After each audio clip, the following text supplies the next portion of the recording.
विभिन्न भाव में बृहस्पति और शुक्र की युति के बारे में चर्चा कर रहे थे। इस वीडियो में दसम भाव के बारे में देखेंगे। अगर आपका मेष लगन है और दसम भाव में मकर राशि में अगर आपके बृहस्पति और शुक्र की युति बन रही है तो इस युति से आपको क्या क्या प्रभाव देखने को मिल सकते हैं। मेरे सामने काफ़ी ऐसे चार्ट आ चुके हैं जिसमें 10th हाउस में बृहस्पति और शुक्र की युति काफ़ी चार्टों में मैंने देखी है और वहाँ पर लोगों का ये बहुत बड़ा सवाल रहा है कि वास्तव में वो बृहस्पति को फॉलो करें या शुक्र को फॉलो करें अपना कैरियर चुनने में।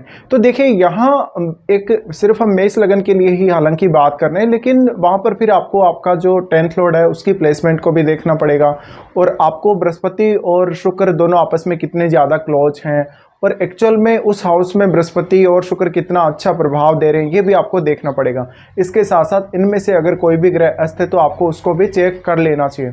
तो ऐसी कंडीशन में यहाँ भी मेष लगन के हिसाब से भी अगर हम देखेंगे तो 10th लॉर्ड शनि है। अब शनि की प्लेसमेंट आपके लिए इसलिए भी ज़्यादा महत्वपूर्ण हो जाती है, वो डिस्पोजिटर तो है ही, लेकिन क्योंकि शनि वास्तव में कर्म कारक भी हैं और वो वास्तव में क्योंकि ये कालपुरुष की कुंडली जैसी ही मेष लगन की कुंडली भी बनती है, इसलिए वो कर्म कारक वैसे भी बन जाते हैं इस कुंडली के हिसाब से भी।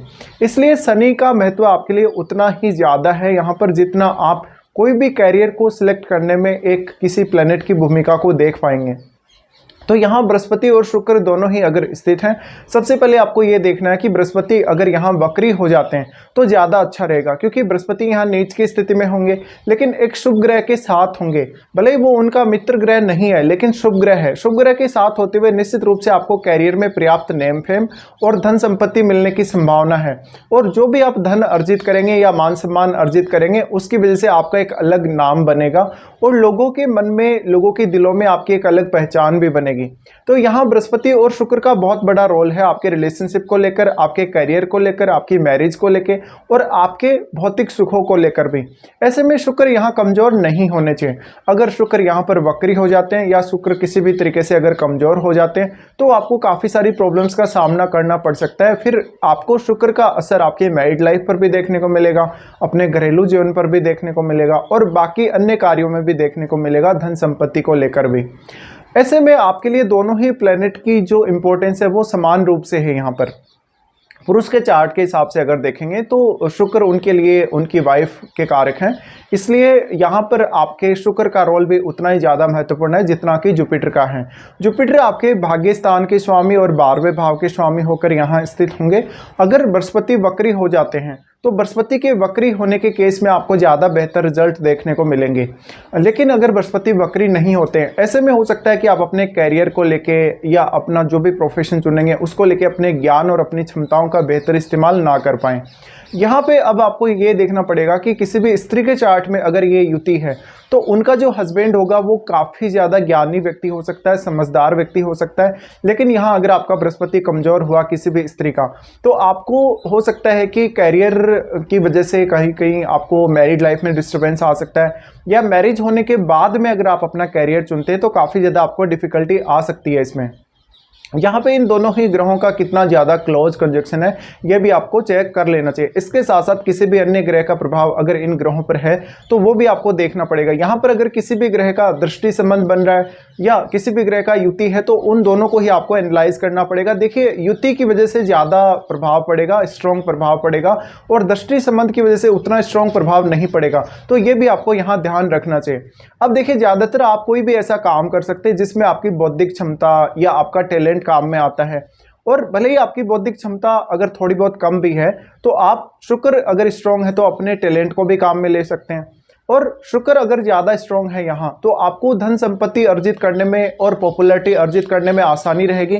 लेकिन यहाँ बृहस्पति अगर ज़्यादा अच्छे हैं, अगर किसी के बृहस्पति यहाँ वक्री हैं और शनि अगर अच्छी स्थिति में है चार्ट में तो निश्चित रूप से नेम फेम आपको जरूर मिलेगा, लेकिन हो सकता है कि आपके फिर धन को लेकर उतनी अच्छी स्थिति लाइफ में आपकी ना हो, लग्जरी को लेकर उतनी अच्छी स्थिति आपकी लाइफ में ना हो, लेकिन फिर भी आपका जो पार्टनर है उसके सपोर्टिव होने के बहुत ज़्यादा चांसेस हैं। अब यहाँ थोड़ा सा और डिफरेंस यहाँ क्रिएट हो जाएगा क्योंकि पुरुष और स्त्री दोनों के लिए ही ये कंजक्शन बहुत ज़्यादा इंपॉर्टेंट हो जाता है, क्योंकि दोनों के दोनों जो प्लैनेट हैं वो उनके पार्टनर को रिप्रेजेंट करते हैं या हस्बैंड वाइफ को रिप्रेजेंट करते हैं। इसलिए अगर मान लो किसी पुरुष का चार्ट है पुरुष का चार्ट होने के केस में अगर ये युति आपके 10th हाउस में है तो ऐसे में आपके जीवन साथी का रोल बहुत ज़्यादा अहम होने वाला है, धन को लेकर, संपत्ति को लेकर और आपके मैरिड लाइफ और रिलेशनशिप को लेकर भी। लेकिन यहाँ पर आप कितना ज़्यादा नेम फेम अर्जित करेंगे इसमें भी आपके पार्टनर का रोल हो सकता है। तो अगर किसी पुरुष का चार्ट है तो हो सकता है कि मैरिज के पश्चात आपका जो पार्टनर होगा वो आपके करियर में कोई अहम योगदान दे। वो बेसिकली अपने ज्ञान की वजह से अगर योगदान नहीं दे पा रहा है तो वो अपनी कोई भी अदर जो उसके अंदर क्वालिटी है उसकी वजह से योगदान देगा, या वो अपनी क्रिएटिविटी के माध्यम से आपके करियर में कोई अच्छा योगदान दे सकता है। लेकिन यहाँ पर आपको जीवन साथी आने के बाद में भौतिक जो जीवन है उसमें भी एक अच्छा एक स्तर देखने को मिलेगा, एक अच्छी लाइफस्टाइल आपको देखने को मिलेगी।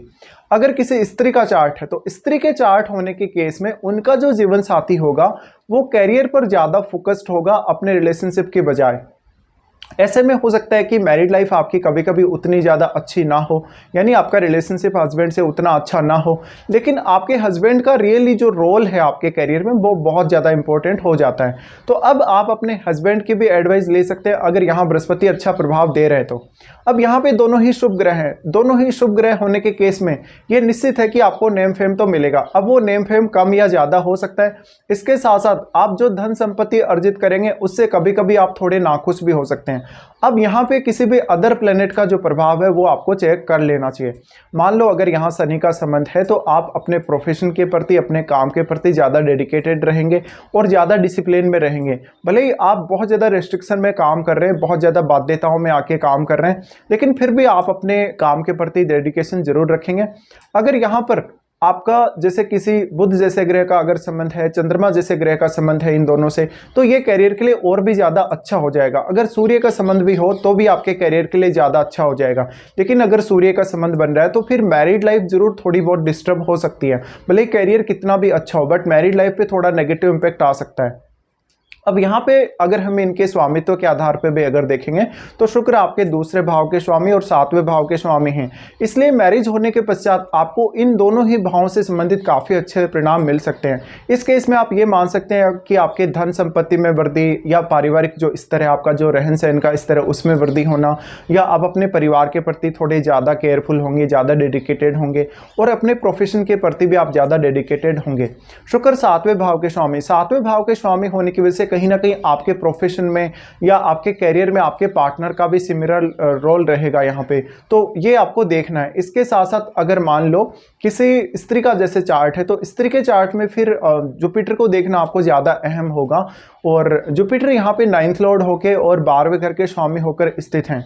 ऐसे में देखिए आपका फिर प्रोफेशन की वजह से अगर किसी स्त्री के चार्ट में ये युति है तो उनका विदेश यात्रा होना, इवन विदेश में सेटलमेंट होना भी संभावित है। और फिर स्त्रियां अपने जीवन साथी से जितना ज़्यादा सहयोग लें अपने कैरियर में, या कभी कभी वो अपने कैरियर को लेकर अगर जीवन साथी के ऊपर डिपेंडेंट भी रहें तो ज़्यादा बेहतर है। लेकिन यहाँ बृहस्पति अच्छे परिणाम देने वाले होने चाहिए। वैसे यहाँ बृहस्पति नीच के हो जाते हैं, लेकिन अगर डिस्पोजिटर की अच्छी स्थिति है या किसी अन्य शुभ ग्रह का सपोर्ट मिल रहा है बृहस्पति को तो फिर फेवरेबल रिजल्ट हो सकते हैं, और बृहस्पति वक्री होने के केस में भी काफ़ी ज़्यादा फेवरेबल रिजल्ट आ सकते हैं। तो ये सब कुछ आपको देखना। अब राहु केतु का अगर संबंध है तो वो आपकी मैरिड लाइफ को भी डिस्टर्ब कर सकता है, आपके करियर को भी काफ़ी ज़्यादा उतार चढ़ाव दे सकता है। तो आपको जिस भी प्रकार का ग्रह यहाँ संबंध में देखने को मिल रहा है उसी हिसाब से विचार कर लेना है।